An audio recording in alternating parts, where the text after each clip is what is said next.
ایک صحابی آ گیا، اے اللہ کے نبی صلی اللہ علیہ وسلم، میں آپ کے ہاتھ میں بیعت کرنا چاہتا ہوں، مسلمان ہونا چاہتا ہوں۔ اللہ کے پیغمبر صلی اللہ علیہ وسلم نے فرمایا ٹھیک ہے بیعت کر۔ اس نے جب بیعت کرنے کے لیے ہاتھ بڑھایا پھر ہاتھ پیچھے کر لیا۔ نبی کریم صلی اللہ علیہ وسلم نے فرمایا وہ امت کے لیے دکھنے والا، لوگوں کی فکر کرنے والا، میری امت جہنم سے بچ جائے اور جنت میں جانے والی بن جائے، صبح و شام اسی فکر میں لاحق وہ پیغمبر بے چین ہو گیا، کہنے لگا میرے صحابی یہ کیا بات ہوئی ہے، تم نے تو خودی کہا ڈالا کہ میں ہاتھ پہ تمہارے ہاتھ کے دستے مبارک پہ ہاتھ رکھ کر بیعت کرتا ہوں، مسلمان ہوتا ہوں، ہاتھ پیچھے کیوں کر دیا؟ اللہ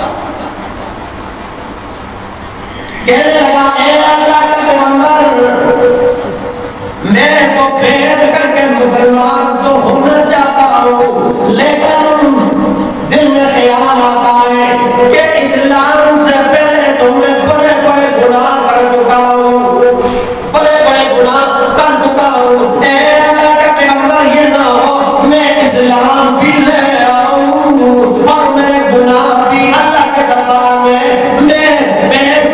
یا جہنم میں جانے کا ذریعہ بن جائے۔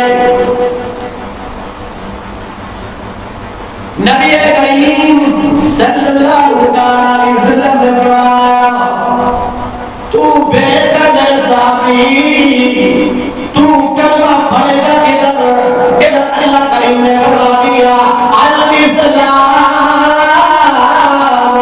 یہدم ما کان قبلہ،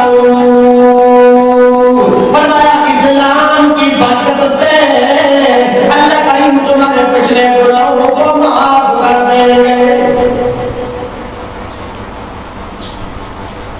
پچھلے گناہوں کو معاف کر دے۔ تو گویا کلمہ جو ہے بنیاد کیا ہے؟ گناہوں سے بچانے کے لیے، پاکی پیدا کرنے کے لیے، طہارت پیدا کرنے کے لیے، اور دوسری نماز ہے، اسلام کی بنیاد نماز ہے۔ جب انسان نماز پڑھتا ہے تو اللہ کے پیغمبر صلی اللہ علیہ وسلم نے فرمایا ادھر نماز پڑھتا ہے، گھر سے وضو کر کے آتا ہے، جماعت کے ساتھ نماز پڑھتا ہے، راستے کے اندر جتنے قدم اٹھاتا ہے اللہ اتنی اس کے نامہ اعمال میں قدم پہ نیکیاں سے عطا کرتے ہیں اور اس کے گناہوں کو معاف کر دیا جاتا ہے۔ اور ایک حدیث میں یہ بھی آیا کہ اللہ کے پیغمبر صلی اللہ علیہ وسلم نے صحابہ کو سمجھایا اے میرے صحابہ یہ بتلاؤ تمہارے گھر کے سامنے 5 نہریں بہتی ہو پانی اور 5 دفعہ دن کے اندر ایک آدمی غسل کرتا ہے، اس کے جسم میں کیا میرے رہے گی؟ آپ کیا رہے گی؟ کچھ نہیں، 5 دفعہ غسل کر رہا ہے اس کے جسم میں مجھے رہے گی 5 دفعہ۔ گرمی ہے آپ اندازہ لگا سکتے ہیں دن کے اندر 2-4 دفعہ غسل کرتے ہی اگر کرتے بھی تو جسم کی عمر کوئی ہے مجھے کوئی بھرپور نہیں رہتی۔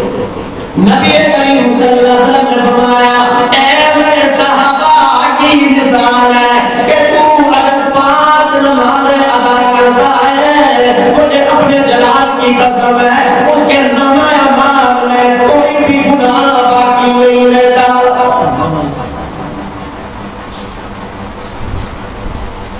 اور بزرگوں نے کیا عجیب توجیہ کی ہے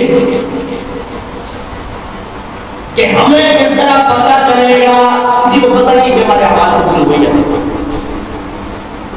لیکن انہوں نے ایک تجربہ بتلایا کہ اگر کوئی آدمی یہ دیکھتا ہے کہ اس کی ایک نماز اس نے پڑھی ہے اللہ کے ہاں قبول ہوئی ہے یا نہیں، تو فرمایا اگر کسی آدمی نے نماز پڑھی دوسری نماز کے لیے تو بھی ہو گئی تو گویا ایسا ہے کہ پچھلی نماز اللہ نے قبول کر کے اسے دوسری نماز پڑھنے کی وہ بھی قضا فرما دی ہے۔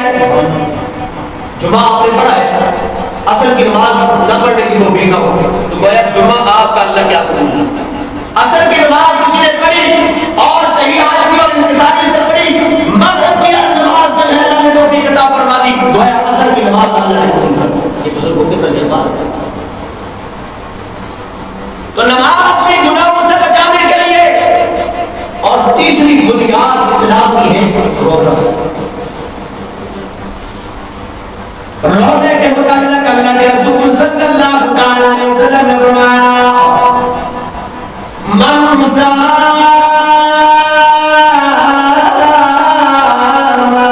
رمضان ایمانا واحتسابا غفر له ما تقدم من ذنبه ومن قام رمضان ایمانا واحتسابا غفر له ما تقدم من ذنبه. دل کو جو روزہ رکھتا ہے اللہ فرماتے ہیں اللہ کریم نے اس کے پچھلے گناہوں کو معاف کر دیا. رات کا قیام کیا قرآن سنا تراویح کی نمازیں پڑھی اللہ فرماتے ہیں پچھلے گناہوں کو اللہ کریم معاف فرما دیتے ہیں. تو گویا روزہ طہارت کا باعث بن گناہوں سے بچانے کا ذریعہ بن گیا. اور زکات یہ بھی اسلام کی بنیاد ہے. اللہ اکبر. فرمایا زکات ادا کرو. اللہ کے قرآن نے بتلایا خذوا من اموالهم صدقة تطهرهم وتزكيهم. فرمایا زکات کو لازمی پکڑو. جو سچی کرتے ہو خیال کرتے ہو یہ جو مال تم نے خرچ کیا یہ مال خرچ کرنا رائے گاہ نہیں جاتا ہے. اس سے تمہارے گناہوں کو بخشا جاتا ہے اور تمہارے اوپر آج آفات مصیبتیں اللہ نہیں اور تمہیں پاک صاف کیا جاتا ہے. تو گویا زکات بھی اب زکات کہتے ہی پاکی تو ہے یعنی اس سے مال بھی پاک ہوتا ہے ایمان بھی پاک ہوتا ہے. اور پھر پانچواں رکن آ گیا. پانچویں بنیاد اسلام کی آتی ہے حج. تو میں گویا یہ عرض کر رہا تھا کہ عبادات کا مقصد بھی یہ ہے عبادات داری کا مقصد بھی یہ ہے کہ انسان پاک ہو جائے صاف ہو جائے ظاہری روحانی طور پر بھی پاک ہو جائے. اب حج کے متعلق ہے کہ رسول صلی اللہ علیہ وسلم نے فرمایا کہ حاجی حضرات جب حج کر کے آتا ہے حج کر کے جب واپس آتا ہے فرمایا رب ذوالجلال فرماتے ہیں میں اس کو ایسا کر دیتا ہوں کہ ابھی ماں کے پیٹ سے ابھی نکلا ہے پاک اور صاف کر دیتا ہوں. تو گویا اللہ نے پڑھائے ہوئے سے نماز 5 وقت کی ہمیں موقع عطا کیا. اللہ ہمیں 5 ٹائم نماز پڑھنے کی توفیق نصیب اور رمضان المبارک کے روزوں کو صحیح شرائط کے ساتھ کرنے کی ہمیں توفیق نصیب. اس عبادات کو بھی ہمیں صحیح ادا کرنے کی ہمیں توفیق نصیب. تو گویا اس میں اللہ کا فائدہ نہیں ہے فائدہ ہے تو ہمارا اپنا ہے. جتنی عبادات اللہ نے حق دی ہے سب میں انسان کا اپنا فائدہ ہے. تو ان عبادات کے اندر خوب اللہ سے دعائیں کیا کرو. اب روزہ ہے اس میں خوب گڑ گڑایا کرو.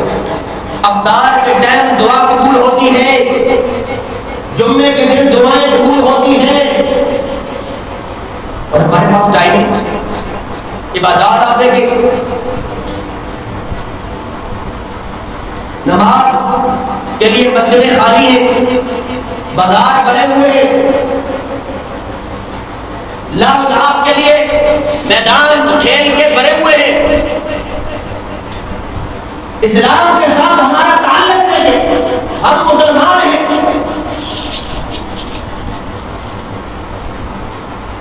کل اللہ کے سامنے یہ حجت نہیں پیش کر سکتے کہ اللہ شیطان نے ہمیں بیکار کیا. شیطان تو رمضان المبارک میں قید ہو گیا تھا، اللہ نے قید کر لیا تھا.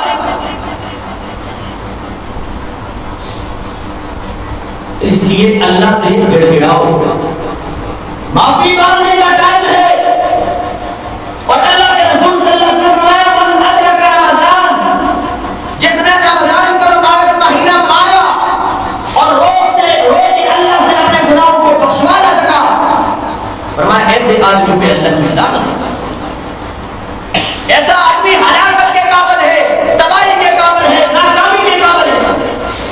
جب اللہ کے رسول صلی اللہ علیہ وسلم کہہ رہے ہیں سید الملائکہ جبرائیل پر دعا کر رہے ہیں، اور سید الانبیاء تمام انبیاء کا سردار محمد مصطفیٰ صلی اللہ علیہ وسلم کی تعریف فرما رہے ہیں، تو گویا اس کی ہلاکت میں کوئی فرق اور کوئی شک ہو سکتا ہے؟ اللہ فرماتے ہیں وَلِلَّهِ